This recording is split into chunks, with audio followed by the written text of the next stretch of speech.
You know what I wish someone told me earlier? That it's okay to not be okay, and you don't need to pretend to be okay to be worthy of love, support, or purpose. Somewhere along the way, especially as men, we were taught that pain makes you weak, that emotions are dangerous, that crying makes you less of a man, that if you feel lost, broken, or unsure, you better hide it, because the world doesn't slow down for feelings. And so we become experts at hiding, experts at wearing masks, at saying I'm good when we're anything but. But let me say this clearly. Just because you're in a crisis doesn't mean you're a failure. In fact, the very presence of the crisis might be the proof that you're still alive, that you still care, that there's still a part of you fighting for something more. Maybe you're watching this and you've been ghosted, heartbroken, or dismissed like your emotions were disposable. Maybe you're showing up every day to a job that drains you, pretending to be strong when you feel like you're crumbling inside. Maybe you're in a room full of people, but still feel completely alone. That kind of crisis, emotional, silent, invisible to everyone else, is one of the hardest things to carry. But listen to me, just because they can't see it doesn't mean it isn't real. Your pain is valid, the pressure you're feeling. Real, the disappointment, real, the questions that keep you up at night. Why did this happen? Why wasn't I enough? What's wrong with me? Those are real. And you don't have to fight them by pretending they don't exist. You're not weak for feeling overwhelmed. You're not less of a man for not having all the answers. You're human. And being human means sometimes the strong thing is simply admitting you're struggling. There's a verse in Scripture that says, God is close to the brokenhearted and saves those who are crushed in spirit. That doesn't sound like someone who runs from pain. That sounds like a God who leans in when you're breaking. That sounds like love that's not afraid of your darkest hour. You don't have to hide your heart to be held. Too often, we want to skip the crisis and jump to the purpose. But what if I told you the crisis is part of the purpose? That what you're facing right now, the storm, the confusion, the breaking, is where the realest parts of you are being revealed. Not the parts you show on social media. Not the you who always has it together. No, the real you, or the one who aches to be understood, who's tired of pretending, who's searching for something deeper. That version of you deserves to be seen. That version is where healing begins. If no one else has told you this lately, let me be the one to say it. You are not crazy. You're not too emotional. You're not behind. You're not broken beyond repair. You're just in the middle of something sacred. You are going through a process that hurts because it matters, because it's growing you into the man you were born to be, not the man you were told to be. Let yourself feel it, not to wallow, but to wake up to the deeper truth of who you are, someone who is strong because he feels, not in spite of it. You don't have to have it all figured out today. You just need to be honest, because you can't heal from what you refuse to feel. So, if you're in a crisis right now, hear me clearly. That crisis is real, but so are you. And who you are is enough. Messy, beautiful, work in progress, worthy, stay with it. Don't give up on yourself. God hasn't, and I promise you, this pain isn't the period at the end of your story. It's just the pause before the breakthrough. Have you ever caught yourself changing the way you speak, walk, text, or even breathe, just to make someone like you more? We don't always notice it at first. It starts small. You laugh at the joke that doesn't feel funny. You hide the parts of you that feel too deep, too sensitive, too much. You become whoever you think they want, because deep down you believe if you don't perform, they'll leave. That right there, that's the lie. That love is something you have to earn. That if you can just act the right way, be impressive enough, strong enough, chill enough, successful enough, then finally, someone will choose you. Not because of who you are, but because of who you've been pretending to be. But let me tell you a hard truth, and it might sting a little. If you have to become someone else to be loved, then it's not love that's choosing you. It's performance that's being rewarded. And guess what? That never lasts, because eventually the mask gets heavy. You start to lose yourself. And no matter how perfect the image, you lie awake at night wondering, if they really knew me, would they still stay? That question is exhausting. It drains your spirit, and it makes you feel like love is something fragile, like it could fall apart the second you show your truth.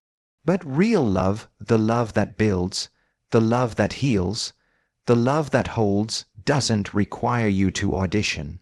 You were not created to be a character in someone else's fantasy. You were not born to shrink your soul to fit into someone else's idea of enough. You are not a highlight reel. You are not a robot. You are not a brand. You are a man, a soul with a story. And your story deserves space, not shame. I know this isn't easy.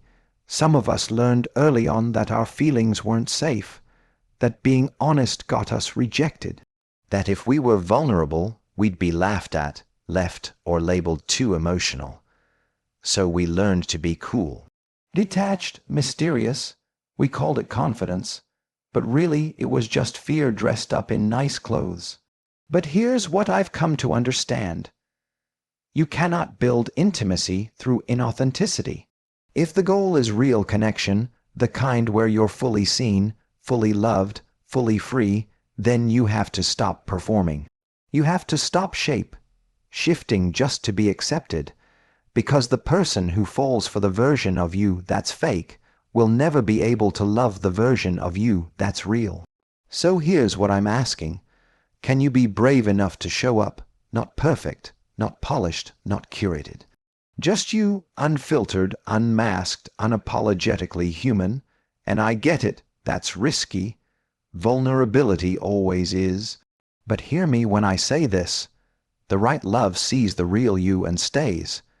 The right people don't flinch at your truth. They lean in. The right partner doesn't punish your softness, they protect it. They don't need you to perform, they just need you to be present. And if that kind of love hasn't come yet, it doesn't mean it won't.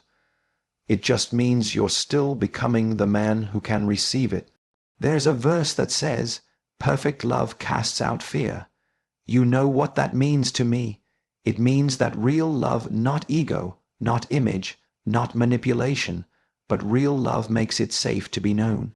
It silences the fear that says you're too much or not enough. You were never meant to perform for love. You were meant to be love, to live it, to give it, to receive it in a way that doesn't ask you to dim your light to keep someone else comfortable. So today, I'm challenging you. Drop the act. Start showing up as the man you truly are, not the one you think the world wants. Because your truth is your power, and the minute you stop performing is the minute you start attracting love that's real. You ever notice how the first question people ask when they meet you is, "So what do you do?" Not "Who are you?" Not "What do you love?" Not "What's breaking your heart or healing your soul?" No, it's about your job, your status, your income, and somewhere along the line you start to believe the lie that what you do is who you are, that your value lives in your production. If you're successful, then you matter. If you're grinding, then you're respectable. If you're achieving, then you're enough. But let me ask you, what happens when the checks slow down?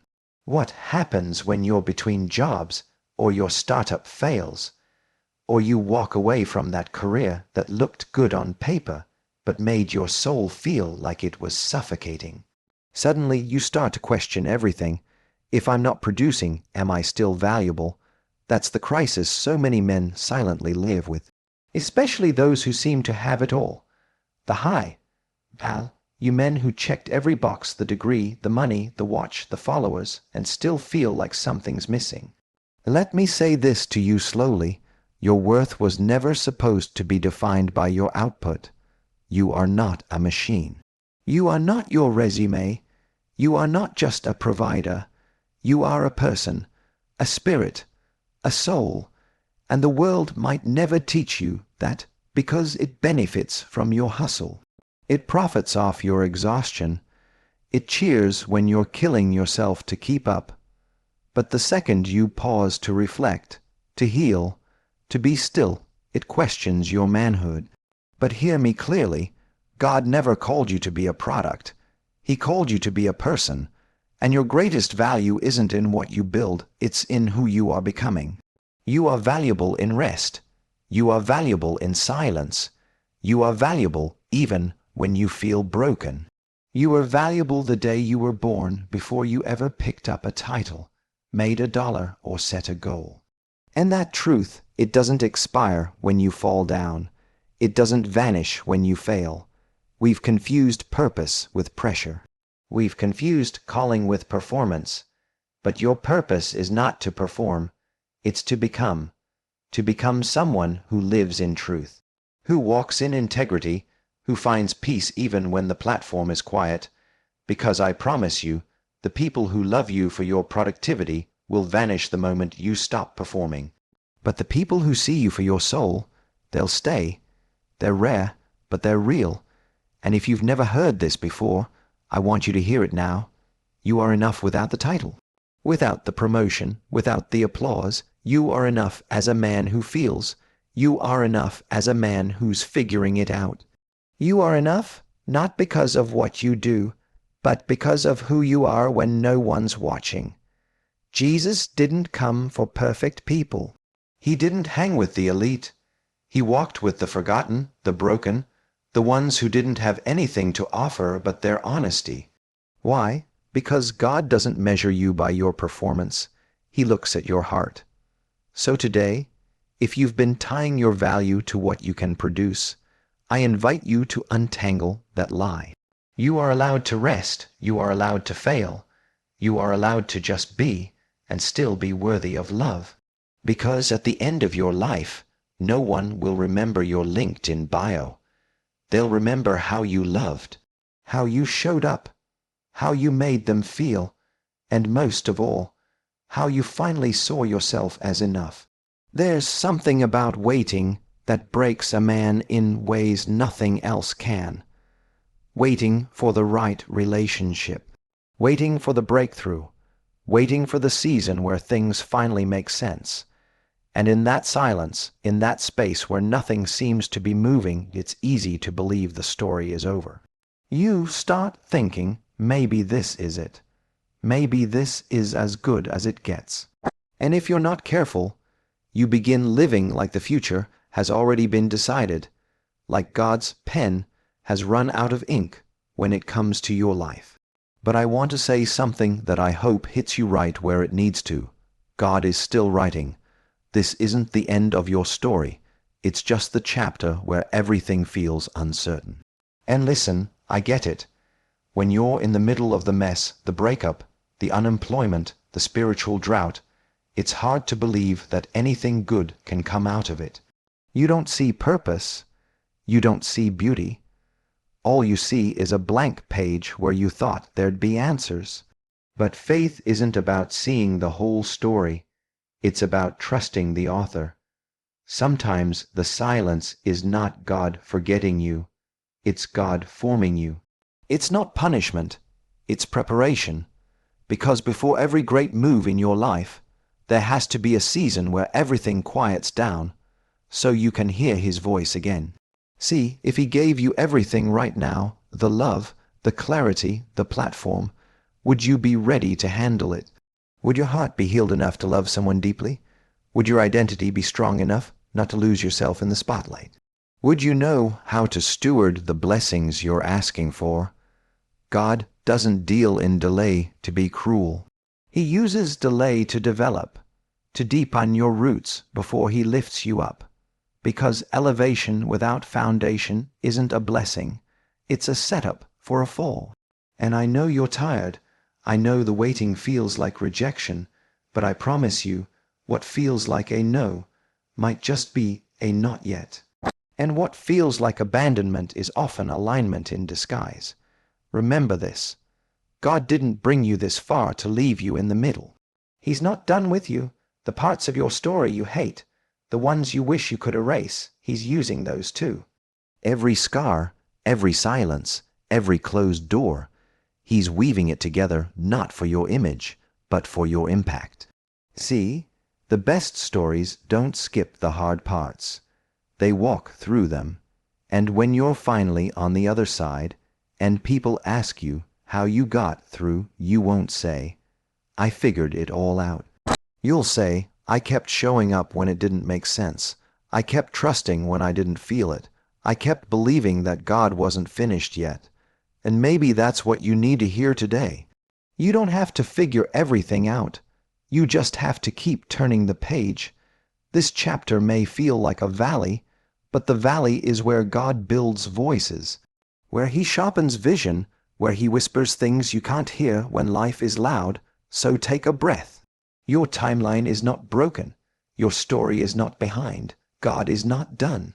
He's writing something you can't see yet, something that will make sense when you look back and realize every tear watered something, every loss cleared the space for something deeper, and every moment you thought was the end was just the setup for what's still to come.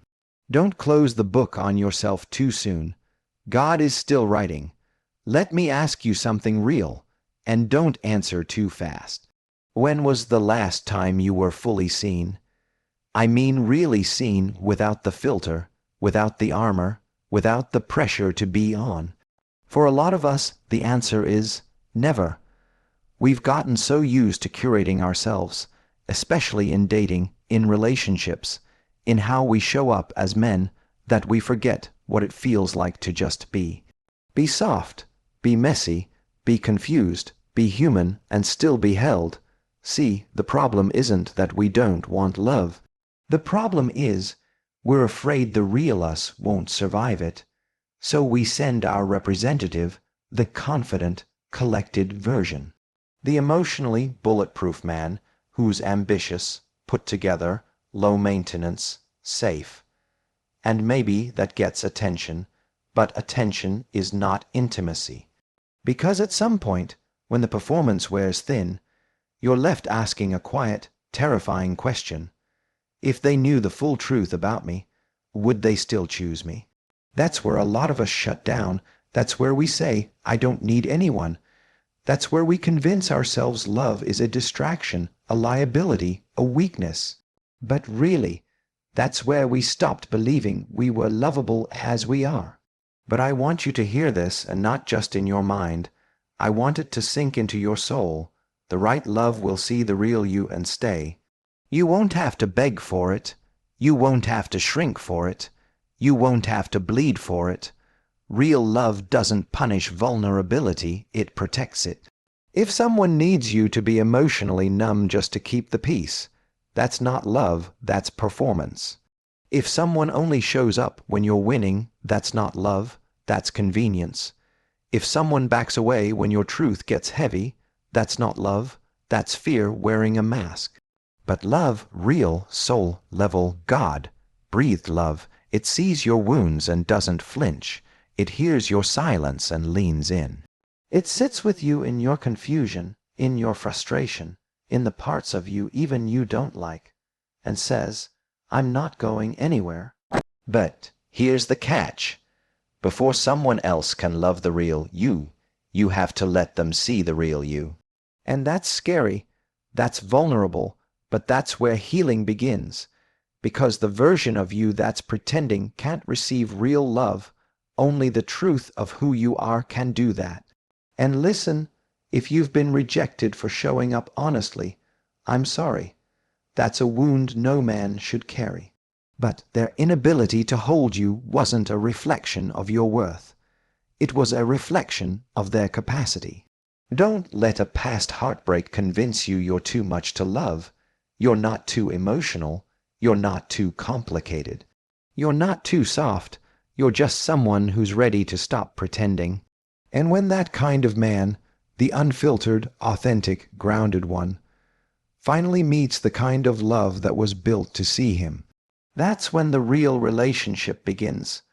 Because what you're looking for isn't just someone to love your potential. You're looking for someone to love your process. and that takes divine alignment. So if you're still waiting, don't panic. And don't settle, because love that requires you to disappear is not love at all. And when the real thing comes, when someone looks at the most unguarded version of you and chooses you again and again and again, you'll realize you never needed to be more. You just needed to be you, and that was enough all along. There's a moment every man hits. It doesn't matter how strong you are, how smart, how successful, how much you've achieved, or how much pain you've survived. Eventually, you hit a wall. You break. You look around at the pieces of your life, the relationships that didn't last, the dreams that feel distant, the mistakes you swore you wouldn't repeat, and you wonder, did I miss it? Is this who I really am? You start to believe that your crisis defines you, that the trauma, the failure, the heartbreak, that's the end of your story. That maybe your best days are behind you, that maybe God passed you by. But I want to look you in the eye, brother to brother, and tell you this. Your crisis is not the conclusion. It's a chapter. It's not the finish line. It's the forge. Because what if I told you that everything you're going through right now, the confusion, the loss, the silence, is not meant to destroy your calling, but to reveal it? See, purpose doesn't rise when everything's perfect. Purpose shows up when you have every reason to quit, and you don't. Purpose comes when you keep walking with no map, just a mustard seed of faith. When you keep showing up to your life, even when your heart is heavy and your hands feel empty. God doesn't wait until you're healed, wealthy, or perfectly composed to call you. He meets you right where you are. In the middle of the storm, in the middle of the heartbreak, in the middle of the doubt, because your calling isn't fragile, it's fire, tested. It was never meant to break under pressure. It was designed to walk through it. Your pain, it's part of the preparation. Your isolation, it's where intimacy with God is born. Your disappointment, it's not a death sentence, it's divine redirection. Let me tell you this, you are not disqualified because you're struggling. You're being deepened, you're being refined. You're being shaped into the kind of man who can carry the weight of what you were built for. You think God's done with you because you messed up, because you lost your way, because you feel numb inside. No, that's the moment he leans in the closest. That's when he says, now we're ready. Now you're humble enough, honest enough, open enough for me to do something eternal with your life. Because here's the truth no one tells you. Crisis is not the enemy of calling. It's the birthplace of it. Every great man you admire, he bled first, he fell first, he lost first. Before he ever became a leader, he was on his knees, broken, unsure, and desperate for something real. And that's where you are right now, not at the end, at the beginning of something sacred. So don't let your crisis trick you into shrinking. Don't let the weight of this season convince you you're not chosen. You are, you've always been. But now in this valley, it's time to remember your calling is not comfort. It's courage. Your calling is not applause. It's impact. Your calling is not perfection. It's purpose. And it's still alive inside you, even in the darkness, even when you can't feel it, even when everyone else gave up. So get back up, not because life got easier, but because you finally understand your calling is bigger than your crisis. And that truth, that's the beginning of your comeback. Let me know if you'd like me to compile all 6 keynotes into a complete YouTube script, turn them into video segment breakdowns with all cues, or format them for a motivational ebook or podcast series, you said. Add a raw, real, emotional outro with a powerful CTA to like, comment, share, and subscribe. ChatGPT said, absolutely, here's a raw, real, emotional outro that speaks directly to the heart, wraps the journey powerfully, and includes a natural yet urgent call to action. Brother, if you're still here, if you made it through this whole message, I want you to know something. I see you. You could have scrolled past this. You could have numbed out. You could have chosen the easy thing and kept pretending you're fine, but something in you stayed. And that something, that quiet part of you that's still holding on, that's the part I want to speak to right now. You are not lost. You are not behind. You are not forgotten. You are becoming. And no matter how loud the crisis gets, your calling is louder. God is not finished with you. You are not too broken, and you still have time to become the man you were born to be. So if this hit you in your chest, if something opened up inside you, do me a favor, don't keep this to yourself. There's another man out there drowning in silence thinking he's the only one. Send this to him. Leave a comment below. Tell us where you are in your journey. Like it, share it, subscribe, not because the algorithm needs it, but because another man does. This is bigger than content. This is a movement of men healing, growing, and rising together, and this is just the beginning. I'll see you in the next one, but until then, keep showing up, keep choosing truth, and keep walking. You're not alone, not now, not ever.